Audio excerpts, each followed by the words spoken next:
İnternetdə tez-tez gördüyüm sual var.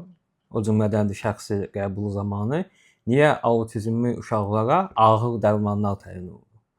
Burada bir önəmli məqam vardır. Ümumiyyətlə ağır dərman anlayışı tibbdə yoxdur. Bu ağır dərman anlayışı altında adətən psixotrop dərmanlar nəzərdə tutulur və zaten bu dərmanların təyin olunmasının bəlli bir göstərişləri vardır.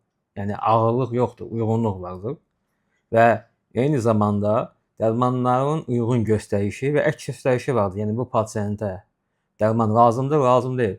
Autizm zamanı isə dərmanın təyinatının konkret ehtiyacları var. Yəni uşaq dərmansız qalmır və ya eyni bir uşaq belə bir dönəm dərmansız qala bilər, bir dönəm dərmana ehtiyacı vardır.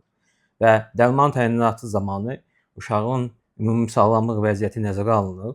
Dərmana olan ehtiyac nəzərə alınır, dərmanın göstərişləri nəzərə alınır, əks göstərişləri nəzərə alınır, yan təsirlər nəzərə alınır. Yəni bu hamısı hesablanır və bu önəmli məqamdır. Yəni dərmana ehtiyac vardır. Çünki dərmansız uşaq özünə xəsarət yetirir, ətrafa xəsarət yetirir, çox aqressivdir, çox narahatdır, yatmır, yemir və bu qəbirdən bir sıra sıxıntıları vardır. Və bu səbəbdən dərmanı təyin edirik.